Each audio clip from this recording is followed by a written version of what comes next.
क्या कभी आपने ऐसा महल सुना है जो सालों से खाली हो लेकिन फिर भी रात होते ही जिंदा हो जाता हो? एक ऐसा महल जहां जाने वाले कई लोग वापस तो आए लेकिन कभी पहले जैसे नहीं रहे। आज की ये डरावनी कहानी उसी रहस्यमयी महल की है। अगर आपको ऐसी डरावनी और रहस्यमयी कहानियां पसंद हैं तो अभी हमारे YouTube चैनल को सब्सक्राइब जरूर करें और लेटेस्ट हॉरर स्टोरीज के लिए बेल आइकन दबाना बिल्कुल मत भूलें। ये कहानी एक आदमी के साथ हुई एक अजीब और डरावनी घटना पर आधारित है। उसका नाम था विक्रम। विक्रम करीब 35 साल का एक मजबूत और बेखौफ आदमी था। उसका काम थोड़ा अजीब था। वो बड़े बड़े बिल्डरों के लिए पुराने और खाली पड़े घरों या ज़मीनों पर कब्जा करवाने का काम करता था। शहर में कई लोग उससे डरते भी थे क्योंकि विक्रम बिना डरे किसी भी जगह पर चला जाता था, चाहे वो जगह कितनी भी बदनाम क्यों ना हो। एक शाम विक्रम अपने छोटे से कमरे में बैठा अपनी डायरी देख रहा था। उसी डायरी में उन जगहों के नाम लिखे रहते थे जहां उसे काम के लिए जाना होता था। तभी उसके फ़ोन पर एक मैसेज आया। ये मैसेज शहर के एक बहुत बड़े बिल्डर की तरफ से था। मैसेज में लिखा था कि शहर से कुछ किलोमीटर दूर जंगल के पास बने एक पुराने राजमहल पर कब्जा करना है। उस महल को गिराकर वहां एक बड़ा रिजॉर्ट बनाना था और इस काम के बदले विक्रम को इतनी बड़ी रकम मिलने वाली थी कि उसे शायद जिंदगी भर कोई और काम करने की ज़रूरत ही नहीं पड़ती। लेकिन जैसे ही विक्रम ने उस महल का नाम पढ़ा, उसके दिमाग में शहर की पुरानी कहानियां घूमने लगीं। लोग कहते थे कि वो महल पहले एक बहुत ताकतवर राजा का था, लेकिन राजा की मौत बहुत रहस्यमय तरीके से हुई थी। कुछ लोगों का कहना था कि उस महल में एक काले तंत्र वाला तांत्रिक आया था जिसने अपनी शक्ति के लिए राजा की बलि दे दी थी। तब से वो महल हमेशा के लिए वीरान हो गया। कई लोगों ने वहां रहने या कब्जा करने की कोशिश की, लेकिन कोई भी वहां रात नहीं गुजार पाया। विक्रम ने इन बातों को सिर्फ अफवाह समझा। उसने सोचा कि अगर ये काम हो गया तो उसकी किस्मत बदल जाएगी। अगले दिन शाम होते ही वो अपनी मोटरसाइकिल लेकर उस महल की तरफ निकल पड़ा। धीरे धीरे शहर की रोशनी पीछे छूटने लगी। सड़क सुनसान होती गई और चारों तरफ घना जंगल शुरू हो गया। आसमान का रंग भी धीरे धीरे गहरा होता जा रहा था। हवा अजीब सी भारी लग रही थी, जैसे जंगल खुद किसी अनजाने डर को छुपाए बैठा हो। कुछ देर बाद विक्रम उस पुराने महल के सामने खड़ा था। महल का बड़ा लोहे का गेट आधा टूटा हुआ था और उस पर जंग लग चुकी थी। पेड़ों की बेलों ने उसे लगभग पूरी तरह ढक लिया था। जैसे ही विक्रम ने अपनी मोटरसाइकिल बंद की, आसपास की सारी आवाजें अचानक गायब हो गईं। न कोई पक्षी, न कोई जानवर, सिर्फ खामोशी। विक्रम ने धीरे से गेट को धक्का दिया और अंदर चला गया। महल अंदर से और भी ज्यादा डरावना लग रहा था। ऊंची ऊंची दीवारें, लंबी अंधेरी गलियां और दीवारों पर टंगी पुरानी पेंटिंग्स।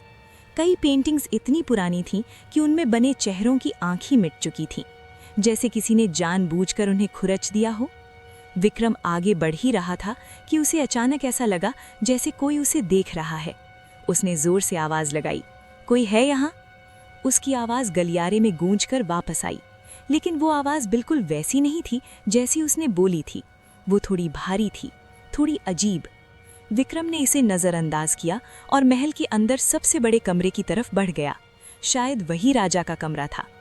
कमरे में पहुंचते ही उसे अजीब सा चक्कर आने लगा।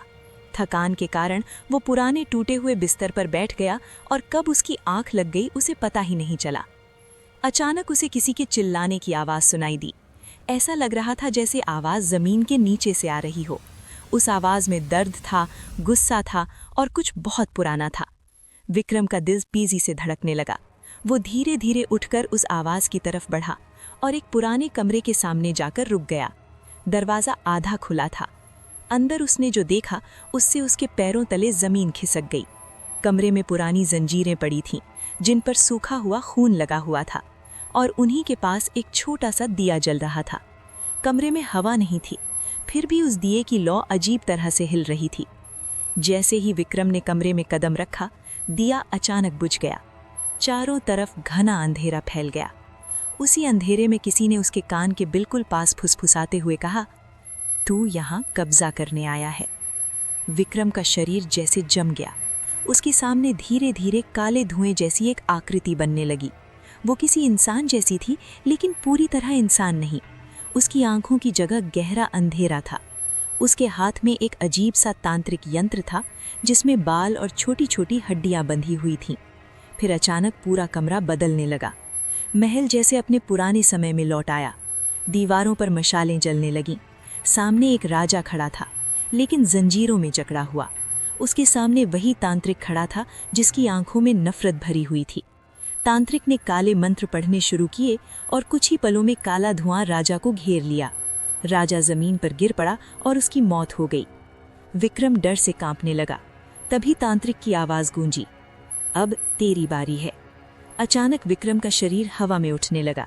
उसे ऐसा लगा जैसे कोई उसकी आत्मा को शरीर से बाहर खींच रहा हो। तभी अचानक एक और आवाज गूंजी, भारी लेकिन शांत। वो राजा की आत्मा थी। राजा की आत्मा ने कहा, इस महल में अब और खून नहीं बहेगा।